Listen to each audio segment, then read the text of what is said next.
Hello दोस्तों, मेरे YouTube channel ओम easy math में आपका स्वागत है। तो आरआरबी एनटीपीसी के 10 बहुत महत्वपूर्ण प्रश्न लेकर आए हैं। पहले भी वही सीरीज चल रहा है, तो आज देखते हैं। ये पहला क्वेश्चन है। इसमें कहा है कि दो धनात्मक संख्याओं ए और बी के वर्गों का योग उनके गुणनफल का 7 गुना है। उनके वर्गों के बीच का अंतर ज्ञात कीजिए। देखते हैं। बोला है कि आप लोग रोक के हल करिएगा, पॉज करके हल करिएगा। ए और बी संख्याएं, उनके वर्गों के योग देखते हैं। ए स्क्वायर और दूसरी का बी स्क्वायर, इनके वर्गों के योग उनके गुणनफल का 7 गुना है। बराबर गुणनफल है ना, ये 7 गुना है तो यहाँ 7 से मल्टीप्लाई कर देंगे ना, बराबर हो जाएगा। ठीक है। अब कहा है उनके वर्गों के बीच का अंतर ज्ञात कीजिए। अब आप लोग जानते हैं ए प्लस बी का होल स्क्वायर जो फार्मूला होता है, तो A square plus B square plus 2ab। ठीक है। A square plus B square का वैल्यू दिया है 7ab। ठीक है, यहाँ 7ab रख देंगे तो 2ab 9ab हो जाएगा। ठीक है, यहाँ अगर 7ab रख दिए प्लस 2ab तो पहले से है, बराबर 9ab। ठीक है। अगर ए प्लस बी का होल स्क्वायर वाला है, ये ए प्लस बी वाला कर देंगे, अगर रूट स्क्वायर हटा देंगे तो क्या हो जाएगा, ये रूट में आ जाएगा, मतलब 3 रूट में ए बी हो जाएगा। ठीक है, 9 का तो 3 हो जाएगा, ए बी के रूट में भी। आप इसी प्रकार से ए माइनस बी का होल स्क्वायर में चलते हैं। ठीक है, एक यहाँ हो गया, आप दूसरा यहाँ ए माइनस बी का होल स्क्वायर में चलते हैं, बराबर ऐसे ही होगा। A square plus B square minus 2ab। A square plus B square का वैल्यू कितना था, 7ab। 7ab में से 2ab चला जाएगा, कितना हो जाएगा, 7ab माइनस 2ab बराबर 5ab। अगर ए माइनस बी का होल स्क्वायर बराबर है 5ab, ए माइनस बी बराबर कितना हो जाएगा, √5। रूट में 5, ए भी रूट में ही हो जाएगा। ठीक है। अब देखिए, अब एक ये हो गया ना, दोनों को मल्टीप्लाई कर दीजिए, ए प्लस बी ए माइनस बी। तो मल्टीप्लाई करने के बाद ए स्क्वायर माइनस बी स्क्वायर हो जाएगा, क्योंकि ए स्क्वायर ए प्लस बी ए माइनस बी का फॉर्मूला है, A square minus B square. इसका मल्टीप्लाई करेंगे तो कितना हो जाएगा, 3 रूट में 5, यहाँ रूट में ए भी है, यहाँ रूट में ए भी है, रूट के बाहर आ जाएगा ए भी। ठीक है, यही आना चाहिए। देखते हैं, अब 3 रूट में 5ab, 3 रूट में 5ab है। नेक्स्ट चलते हैं दोस्तों। नेक्स्ट क्वेश्चन है क्वेश्चन नंबर 2। आप लोग रोक के देखिएगा। कहा है 4 पेन और 3 नोटबुक की कीमत 277 रुपए है। 16 नोटबुक की कीमत 12 पेन की कीमत से 144 रुपए अधिक है। कहा है 19 पेन 15 नोटबुक की कीमत ज्ञात कीजिए। मान लीजिए, अच्छा आप लोग रोक के हल करिएगा, देखिएगा। मान लीजिए पेन का एक्स मान लेते हैं। ठीक है, पेन का एक्स मान लेते हैं और नोटबुक का वाई दिख रहा है ना। अब देखते हैं, तो पेन को एक्स मान लिए हैं तो 4x प्लस नोटबुक को 3y बराबर कितने का हो गया है, 277 का।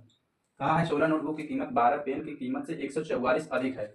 मतलब पहले नोटबुक ही लिख लो, 16y माइनस 12x, पेन का एक्स लिए हैं, बराबर है 144। अब यहाँ क्या करना पड़ेगा, तो पूरा हल ही करना पड़ेगा। देखते हैं, 3 से इसमें पहले मल्टीप्लाई कर देते हैं। ठीक है, मल्टीप्लाई पहले किए हैं तो 4 3 12, ये प्लस जोड़ देंगे अगर दोनों को, तो 12x कट जाएगा। अब ये 3 3 9, 16 9 25y, 25y बराबर, इनको मल्टीप्लाई कर दीजिए। देखिए, 2 3 6 नहीं, 7 3 21 2, 7 3 21 2 23, 2 3 दूनी 6 2 8, 831 प्लस 44 इनको जोड़ देंगे ना, ये तो 4 1 5 और 3 4 7 8 1 9, y बराबर ये 25 से भाग दे दीजिए। 25 से भाग देने के बाद पहले 5 से काट दीजिए, अगर ये 57 है 5 से काट दीजिए, 5 5 से काट दीजिए, 5 1 का 5, 4 5 9 45, 5 25 25, फिर 5 से करेंगे ना, 5 3 15 5 9 45, 39 आया, y बराबर कहीं रख दीजिए, चाहे एक में चाहे इसमें रख दीजिए, चाहे इसमें, इसी में रख देते हैं तो x का वैल्यू निकल जाएगा। ठीक है, यहीं पे रख देते हैं, तो 16 गुणे 39 प्लस माइनस है, माइनस 12x बराबर कितना है, 144। इसको हल कर लेते हैं, 16 में 144 हाथ लगे 14, 16 3 48, 48 और 14 62। ठीक है, और माइनस 12x बराबर 144। 144 उधर ले आइए और 12x को उधर ले जाइए। 144 को यहाँ ले आएंगे ना, तो 0 8 5 में से 4, 480, 12 से भाग दीजिए, 12 से भाग दीजिए बराबर x, ये 12 उधर था ना, इधर ले आएंगे, 12 भाग देंगे, बात नहीं आई, 12 से 48 4 0 बराबर x, x बराबर 40 आ गया, y बराबर 39 आ गया। कहा 19 पेन पेन करिए है x, तो 19 यहीं पे देख लीजिए, इसमें 19 गुणे पेन का x का 40 आ गया, 40 प्लस 15 गुणे 39, यही वैल्यू देख लीजिए, 1976 760 प्लस 15 9 135 हाथ लगा 13 15 3 45 45 13 58, 585 प्लस इतना जोड़ दीजिए, 760 जोड़ देंगे ना, तो 5 8 7 14 हाथ लगाए 1 7 12 13, 1345 देख लीजिए यहाँ। नेक्स्ट चलते हैं दोस्तों, क्वेश्चन नंबर 3 है, लाभ से है। कहा है 34 पुस्तकों का विक्रय मूल्य 17 पुस्तकों के क्रय मूल्य के बराबर है। हानि या लाभ प्रतिशत ज्ञात कीजिए। ठीक है, इसको आप लोग रोक दीजिएगा, हल करिएगा। कहा है 34 पुस्तकों का विक्रय मूल्य मतलब सेल प्राइस बराबर 17 पुस्तकों के क्रय मूल्य के बराबर है। आप देख लीजिए, तो 34 बटे 17 बराबर सीपी बटे, इसको नीचे लाते हैं एसपी, सीपी मतलब खरीदने वाला, क्रय मूल्य की बेचने वाला। ठीक है, बराबर 2 1, 2 रुपये में खरीदता है, 1 रुपया में बेचता है, तो सीधे सीधे 1 रुपया कम कर दिया है, 1 रुपया लॉस कर दिया, मतलब कम, 2 रुपया में खरीदा है, 1 रुपया में बेचा है, 1 रुपया लॉस किया है। कितने रुपए में खरीदा था, 2 रुपये गुणे 100 बराबर 50% लॉस। ठीक है, 50% लॉस। नेक्स्ट चलते हैं, 50% लॉस है तो ये ठीक है। नेक्स्ट चलते हैं, चलिए दोस्तों नेक्स्ट क्वेश्चन है क्वेश्चन नंबर 7। कहा है कि एक व्यक्ति 1980 किलोमीटर इतना किलोमीटर की दूरी क्रमशः 12 किलोमीटर प्रति घंटा, x किलोमीटर प्रति घंटा और 36 किलोमीटर प्रति घंटा की गति से तय करता है। यदि पूरी यात्रा के लिए उसकी औसत गति इतना है तो x का मान ज्ञात कीजिए। इसी x का मान ज्ञात करना है। इसमें ट्रिक तो नहीं, फार्मूला लगाते हैं, बेसिक लगाते हैं। देखिए इसे सॉल्व है, आप लोग रोक के हल करिएगा। कहा है औसत चाल बराबर क्या होता है, दूरी बटे समय, दूरी बटे समय, ठीक है। अगर समय निकालेंगे तो दूरी बटे 4 हो जाएगा। अगर समय निकालना चाहेंगे, समय बराबर क्या हो जाएगा, दूरी बटे 4, ठीक है। अगर समय निकालना चाहेंगे तो दूरी बटे 4 हो जाएगा। और वैसे औसत चाल बराबर दूरी, कुल दूरी बटे कुल समय, कुल दूरी बटे कुल समय, ठीक है। टोटल दूरी है, टोटल दूरी बटे टोटल समय है। अब चाल औसत चाल है, ठीक है। औसत चाल बराबर कुल दूरी बटे कुल समय। औसत चाल कितना दिया है, औसत चाल 14 दिया है, ठीक है। बराबर कुल दूरी, सारी दूरी जोड़ लीजिए। 1980, 1306, 540 जोड़ेंगे 1900 और 1300, 19 13 3200, 32 5 3700, 3700 में छोटा छोटा जो 80 और 6 अब हटा दीजिए। 80 40 120, 3820, 3826 टोटल दूरी हो गया, 3826, ठीक है। 3826 किलोमीटर, ठीक। अब समय आया, समय कैसे निकालेंगे, दूरी बटे 4, सारी दूरी को अलग अलग कर लेते हैं। 1980 बटे 12, 1980 बटे 12 प्लस 1306 बटे x प्लस 540 बटे कितने में जा रहे थे, 36 में, ठीक है। अब इनको हल कर लेते हैं। ये कटेगा कितने से, 12 का 12, कितना बचा 7, 78, 12 छक 72, 12 पंजे 60 और प्लस इसको तो ऐसे ही रहने दीजिए, इसको काट लीजिए। कितने से कटेगा, 18 से, 18 दूनी 36, 18 3 30 बटे 2 मतलब 15, ठीक है। यहाँ 15 लिख लीजिए, 15 प्लस ये है ना, इतना ही रहने दीजिए, इसको ही रहने दीजिए। इसको जोड़ लेंगे तो 180 हो जाएगा। तब 3826 बटे 180 प्लस 1306 बटे x बराबर कितना दिया था, 14, 14 से सबको मल्टीप्लाई कर लीजिए। अब 1300 नहीं कितना, 3826 बराबर, इसको गुणा करेंगे ना, 14 थे 112, हाँ लगे 11, 14 का 14, 11 25 25, अब प्लस इसको गुणा कर लीजिए 14 से, ये कितना हो जाएगा 1306 गुणे 14 बटे x, ठीक है। इसको इधर लाते हैं, 2520 घटा देते हैं। 2520 जब घटाएंगे ना तो ये 6 और ये 0, ठीक है। ये कितना होगा 3, ये 1 बराबर 1306 गुणे 14 बटे x, ठीक है। ये वाला कर गया, x बराबर 14, x बराबर 14, x का वैल्यू ही ज्ञात करना था, x का मान ज्ञात करना था, x बराबर कितना है 14। नेक्स्ट चलते हैं दोस्तों, नेक्स्ट क्वेश्चन है उसका है साझा का। कहा है कि पंकज मीरा अशोक एक व्यवसाय शुरू करते हैं। वे क्रमशः 41,000, 39,000, 84,000 का निवेश करते हैं। वर्ष के अंत में अर्जित कुल लाभ इतना होता है, कितना होता है 49,200 रुपया, ठीक है। अर्जित कुल लाभ का 29% दान में दिया जाता है। कहा शेष जो बचता है उनके बीच विभाजित किया जाता है। अशोक का हिस्सा ज्ञात कीजिए। अब देख लेते हैं कि जितना जितना वो लोग लगाए थे, पंकज को पी से कर दिया, ठीक है। आप लोग रोक के हल करिएगा।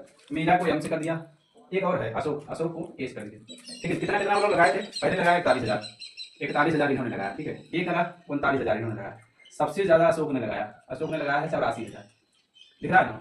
अब रेशियो लाते हैं, 3 0 कट गया, 3 0 3 0, ठीक है। कहा है कि कुल इतने का लाभ हुआ था, ठीक है। इतने का लाभ हुआ था मतलब 49,200 इतना लाभ कमाए थे कुल मिला के।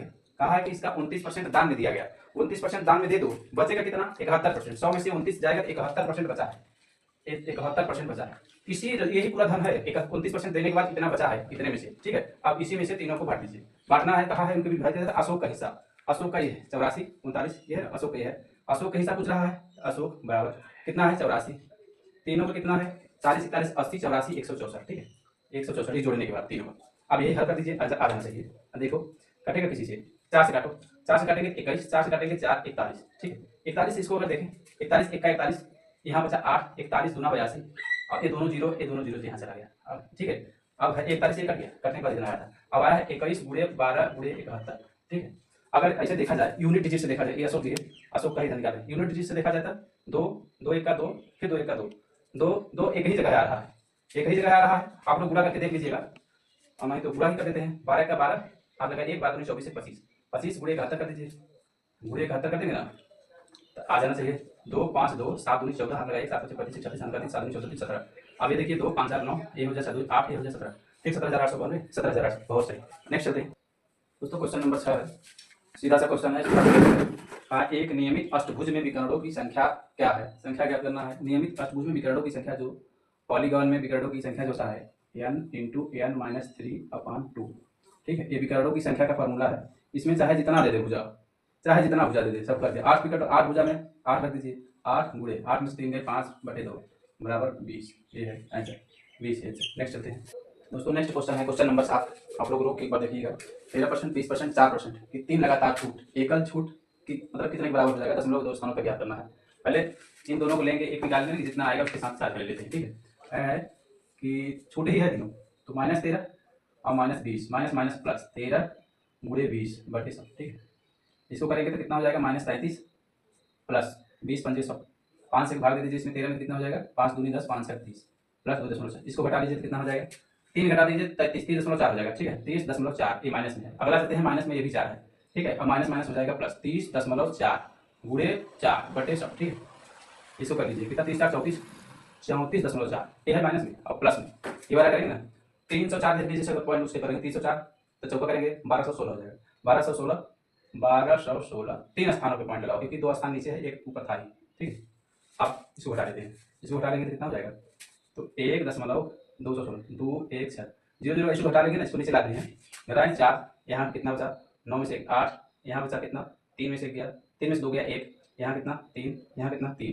ठीक है, घटाने के बाद इतना आया है, ये है 33.184 33.18 इसी मिल रहा है, और सब अलग अगल बगल है। नेक्स्ट चलते हैं हम लोग दोस्तों। क्वेश्चन नंबर 8 है।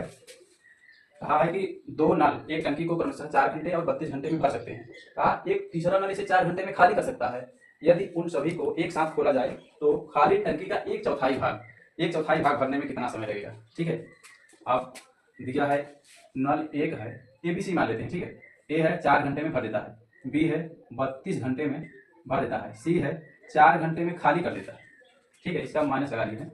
इनका जो एलसीएम होगा सबसे बड़ा तो यही है 32, 4 8 32, 8 प्लस में भरने वाला है 8, 4 8 32, 8 माइनस खाली करने वाला है 32 1 32। ठीक है, अब इनकी एफिशिएंसी है ये वाला। कहा उन सभी को एक साथ खोला जाए तो टंकी का 1/4 भाग, सभी को एक साथ खोल देंगे तो जानते हैं सी का रिजल्टेंट -8 है, इसका +8 है, ये तो कट ही जाएगा क्योंकि जोड़ के एफिशिएंसी भाग देते हैं ना। ये जोड़ के भाग तो टोटल काम हो जाएगा 32, 8 8 तो कट ही जाएगा, 1 बचा। ठीक है, 1 + 8 -8 करेंगे तो +8 -8 कट जाएगा। अब गुणे 1/4 भाग भरने में पूरा 32 नहीं भरना है, 1/4 भरना है, 1/4 भरना है। ठीक है, अब 32 को काट दीजिए बराबर 4 8 32, 8 घंटे में 1/4 भाग भर जाएगा, तीनों जब साफ करेंगे। ठीक है, नेक्स्ट चलते हैं दोस्तों। क्वेश्चन नंबर 9 है। कहा एक आयत से आयत की छोटी भुजा लंबी से 15 सेंटीमीटर कम है, इसका क्षेत्रफल का संख्यात्मक मान परिमाप के संख्यात्मक मान के 5 गुने के बराबर है। इसकी लंबी भुजा की लंबाई ज्ञात कीजिए। अगर कोई आयत बनाते हैं, ठीक है, ये हमारा आयत है। ठीक है, कहा है कि छोटी वाली 15 सेंटीमीटर कम है, अगर ए है a - 15 होगा। ठीक है, अगर यहाँ 15 है, a + 15 है तो केवल यहाँ ये होगा, क्योंकि 15 ज़्यादा हो ही ना गया।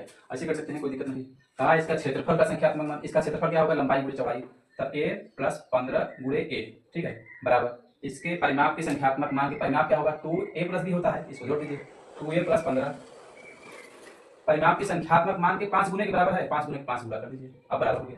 इसको हल कर लीजिए, और नहीं तो ऑप्शन से कर सकते हैं, इसमें से एक वैल्यू उठा के यहाँ कर दीजिए, 15 कम करके सेटिंग कर दीजिए मैनेजमेंट। और ऐसे करते हैं तो a² + 15a गुणा करते हैं बराबर 10 10 10 हो गया, 10 दूनी 20 और प्लस 10 तो 150।